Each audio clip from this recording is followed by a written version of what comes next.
So alpha predator male economics is very much like a cult. It's a naturally selected cult. Um, it's like man has been indoctrinated into this cult by his own heritage. A cult which has a surplus of biases that form its emotions and what it believes, what it wants to believe, while force and oppression are used to propagate such beliefs, not truth and science. And really, chimpanzee bands can also be somewhat viewed as a little bit culty.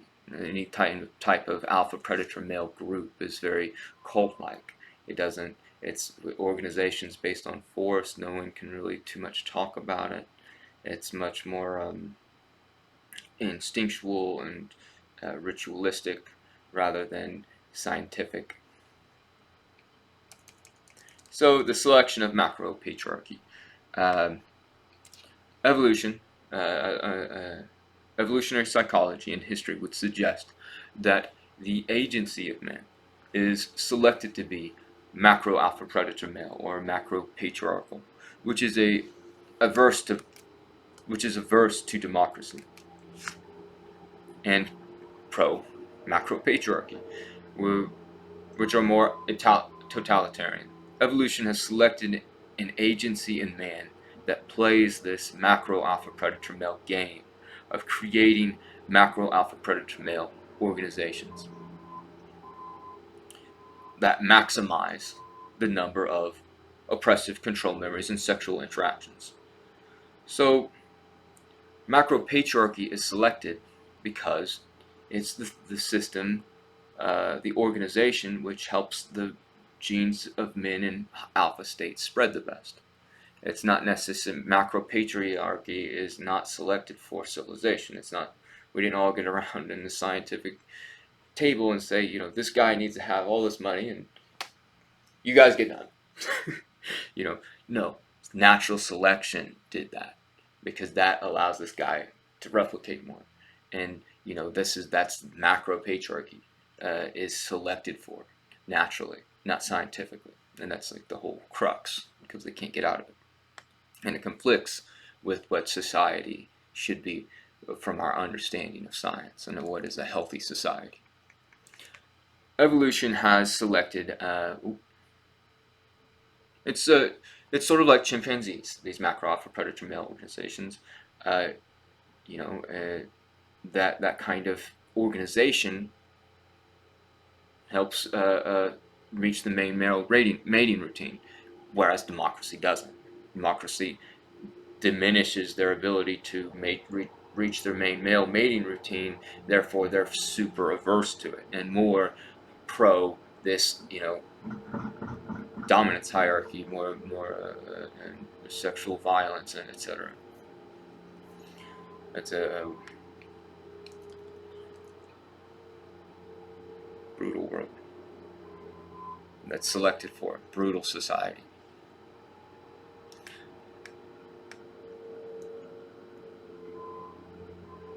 Because when an agency uses brutality and oppression to control the environment, when the macro alpha predator male agency does, it enables him to control more scarce resources, or more resources and mates for replication. He's just repeating what has been done all the way back to when he was more like chimpanzees. Uh, this alpha predator male agency is just doing what chimpanzees do when they try to when democracy is trying to be overthrown. It can just be looked at as like you know chimpanzees kind of like an alpha state trying to form their natural group. This is a group that's not natural to them. They don't want that kind of group. They want this kind of this naturally selected group. So this alpha predator male, which is patriarchy, macro patriarchy. This alpha predator male agency, macro alpha predator male agencies. Oh, just said that.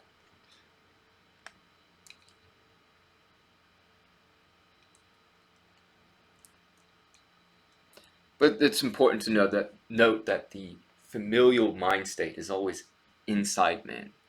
It's not so much man. It's more what's selected of him. and you can't help that. So we have micro and macro patriarchy. Patriarchies, as I said, I should have said this first. It's document's not completely organized. I'm sorry. Patriarchies are groups of people headed by men. The organization of such groups I term patriarchal organization, which really is a human version of alpha predator male organizations. Patriarchies automatically entails that the men heading them are afflicted by alpha predator male agency, or a degree of it, as if they weren't and were instead more familial or completely familial. They wouldn't be stratifying and leading society. They wouldn't be forming patriarchies. They'd be in a more democratic state. So patriarchies are groups of men, groups headed by men, which therefore define them as men with alpha predator male agencies, which seek to make patriarchies, groups headed by men. So they're the ancestral alpha predator male organization that is created out of a set of inherited interests. It's a group made out of, patriarchy is a group made out of instinct instead of science. And it's still with us to this day, and fragments of it. It's a great group made from natural selections and the instincts of natural selection. And they can't help that. It's like, yeah.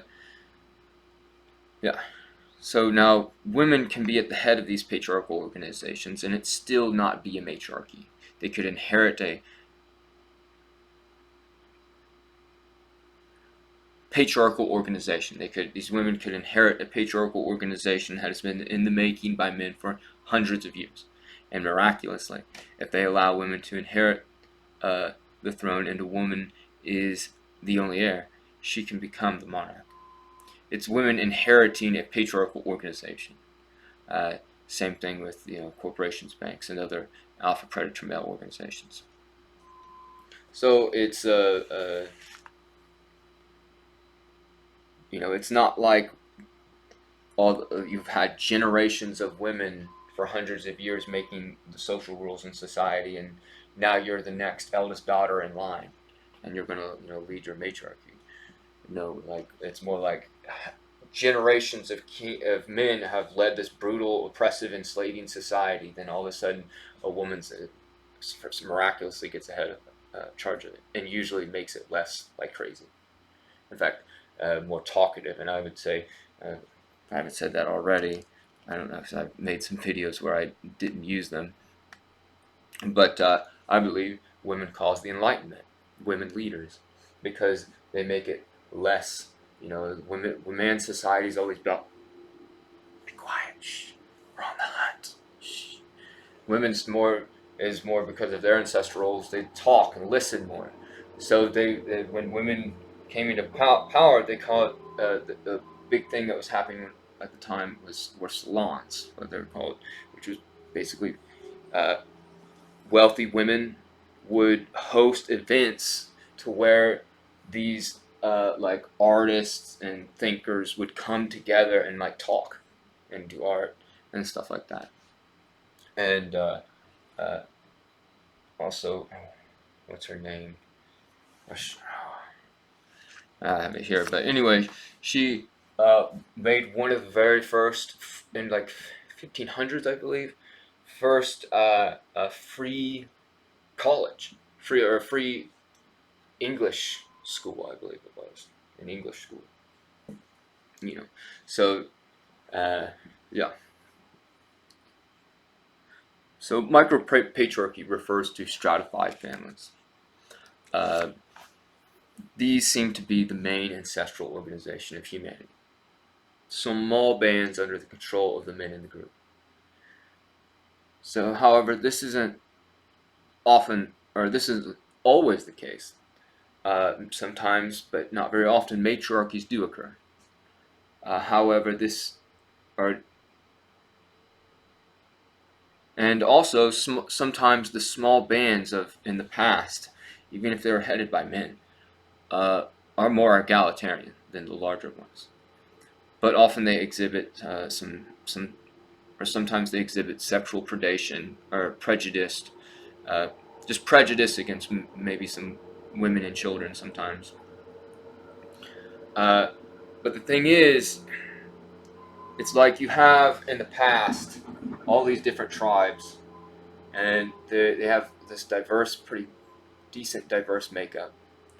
But then you have the more like patriarchal tribes, the more uh, male-dominated tribes, and these kind of, they're more like abusers, or more have more of a, I guess, abusive agency, I should say, and it causes them to oppress the women and the children in their group, and they and dominate them, so that they're in charge. You get the first kind of micro patriarchies emerging.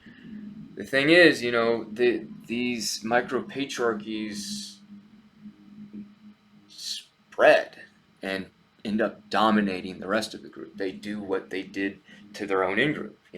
They go from forming these micro patriarchies to where they dominate the women and children, to where they're now going out and dominating other men and forming larger and larger clans.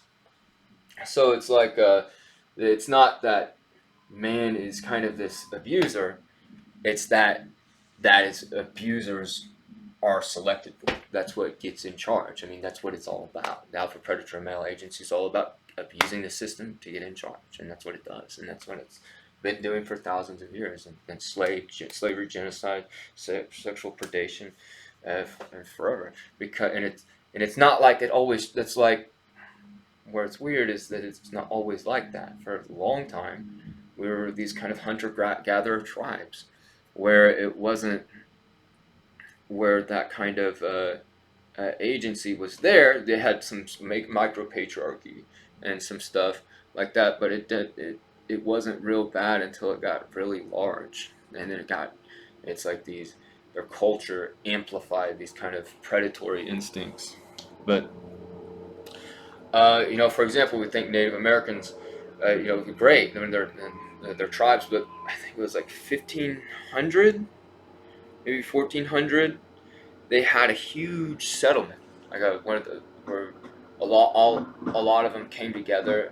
Can't remember the fate of it, but anyway, as soon as they became large and had a huge settlement, they just like sacrifices became a big thing. They started sacrificing things a lot, and that's just the kind of it just gets brutal when it gets large, because it becomes like more and more male dominated, and more of their culture build up. And so it may start out as all these diverse tribes, but the most alpha predator male, the most patriarchal, end up dominating the rest, and eventually you just have a bunch of patrilineal clans, and then eventually those guys go out and destroy themselves. And we have genetic evidence that this is what happened. A bunch of patrilineal bands eventually formed from, they had tribes. The brutality came in, and the agricultural revolution came in, and all of a sudden these large patrilineal clans developed, where was kind of and dominated the rest. Now all those kind of tribes that are more egalitarian or more gone, been dominated, and all that's left is these kind of patrilineal clans that then annihilate themselves over 1,000 years through warfare, and just destroy the diversity of the Y chromosome.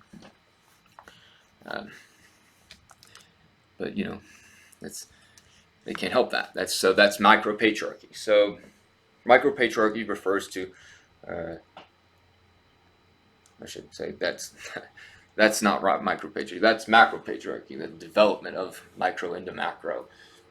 So, but micro patriarchy refers to stratified families. These seem to be that small band. And whereas macro patriarchies refers to large-scale societies, stratified by one or a group of men. Excuse me. Micro patriarchies are embedded. Inside it. So, micro patriarchies still exist in the macro patriarchy world, but they're embedded inside the macro patriarchy. So, in these patrilineal clans, you have this giant patriarchy, macropatriarchy with a small group of men heading it. And then within it you have these abusive, you have this like dictatorship, and then all these little dictatorships, basically, put it real simply. These macro patriarchy, and then all these micro patriarchies embedded inside it, where the the the, the men of this macro patriarchy and the families are treated as like betas and second class citizens.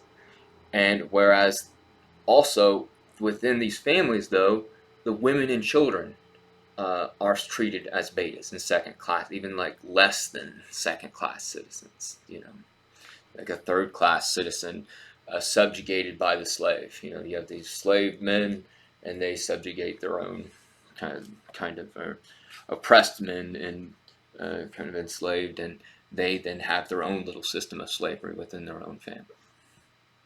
So let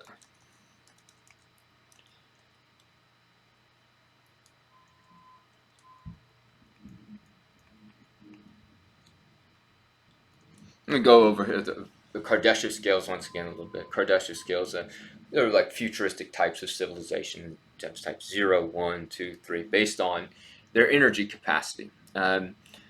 Type, I would say, to understand alpha predator male organizations, you have to understand that they're a type 0. That kind of locks itself into a type 0, and it disables it from progressing the scale, and they just die. They go from type 0 to negative, and then are gone. And they just need help on unlocking the power of their civilization and ascend the Kardashev scale, and throw off their old illusions of power created by natural selection. So it's interesting when we use this alpha predator male. I'll go back to that for a second, because we have this illusion of power, which is the control. We think this is the control is the power, but no. What the power is the physical systems of Earth, and sacrificing our control and servitude towards making this true power into eventually a Dyson cell. Ascend the Kardashev scales. We're not just alpha males destroying everything and putting all the control in these holes to make more of ourselves, to genetically maximize the number of genetic replications. Yeah, say it real fast. But it's not about that anymore. Right? We have to help them realize and cast off this illusion that natural selection has given them, and help them understand the truth and their real power of honoring the system's rights by sacrificing their control, spending their control, their energy. So it's interesting when we use this alpha predator male agency and alpha predator male organization perspective to perceive the laws we use to govern society. Such laws can be labeled as legitimized social rules, or laws for short.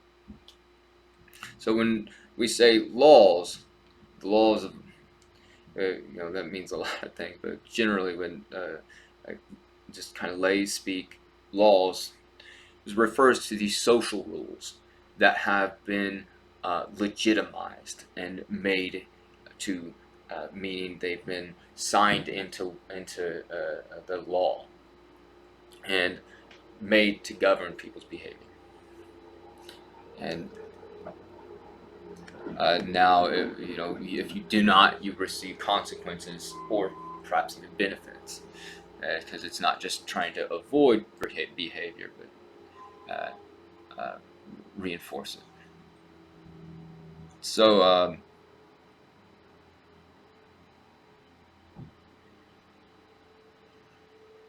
but traditionally we believe the law is good. We've been breaking it and is therefore bad.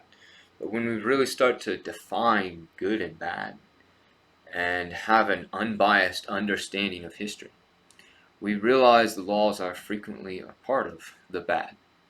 Many legitimized social rules are there to enforce this oppressive patriarchy and pursue patriarchal utility. So the laws start off pretty bad, very bad. There's some good ones too, but think of slavery, pedestry, uh,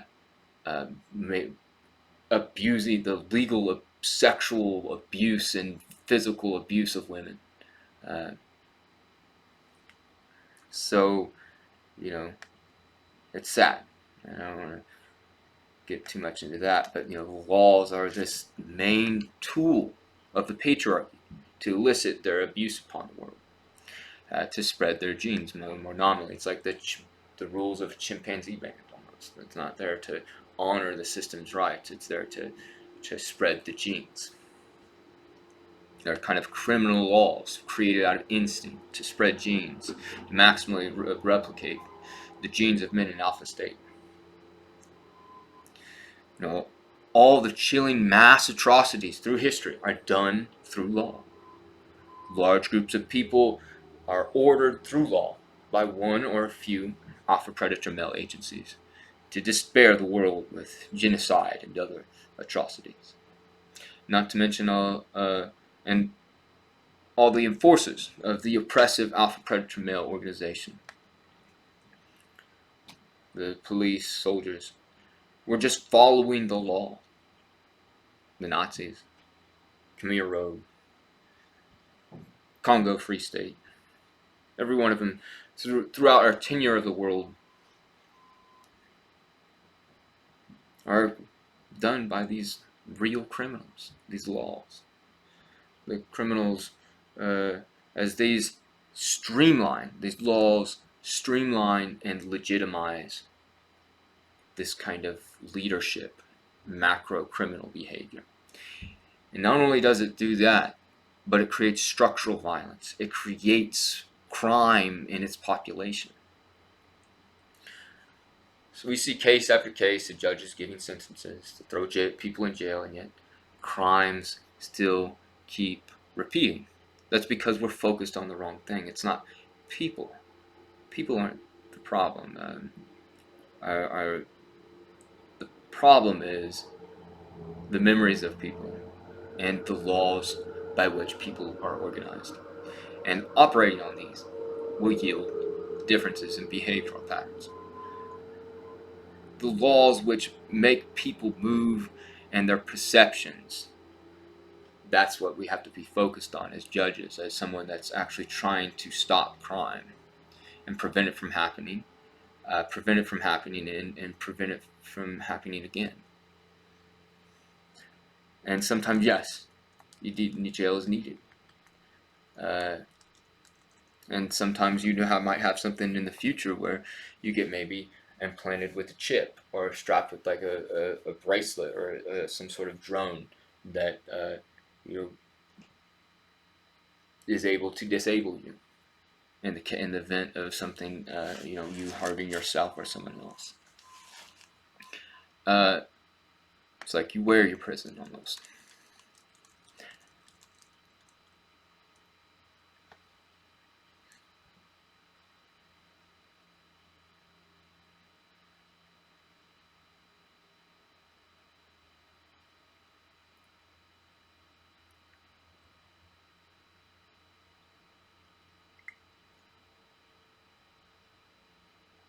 So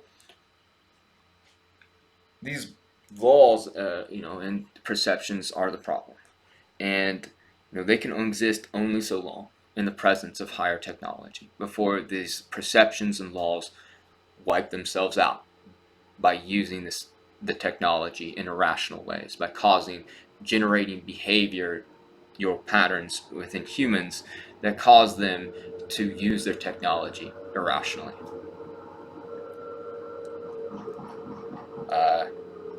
Is made very evident by the current state of people, the animals, and the rest of the ecosystems. Those old solutions somewhat worked in our brutal past, but don't just now work. They destroy everything. Human social perceptions must change to legitimize social rules. The whole process of So, it's not, and it's different what I do. It's like, we think, the only way we're going to save the world is if we go out there and do something about it. I hear that sometimes. Yeah. Mom doesn't know sometimes, and everyone, I hear people say, then, well, why don't you didn't go out and do something about it, And I don't think that's going to solve the problem. Us going out and doing stuff that is impact is people can do that, and those people help, but the impact is not as impactful as. And I'm not trying to go out and help people. I'm trying to help everyone else help people, in particular the people with all the money. If I can get the people with all the money and the control to help, and that's the whole, then that's going to do way more than me just going out and feeding people. If I can get all them to literally unlock all their power and feed everyone, clothe everyone, and make all the progress their society across the Kardashian scale. But that's really, I think, the only main way you're going to change anything on any large scale. So but we appreciate all the effort though. All the effort helps though. And I see people say that the only way to change society is through changing structural change. But we can't change the laws. We can't change the structure of society. Uh, we first we have to change people's minds. We have to change people's emotions. We have to change people's souls, so that they want to change the structure of society, so that they see it as rational and in their interest. Um, so yeah. So the whole process of the emergence of civilization is about evolving out of these kind of bad patriarchal laws and perceptions into more familial ones. And that's what I'm trying to do through my research. Change our social perceptions and change social rules into true, familial, and civilly survivable ones.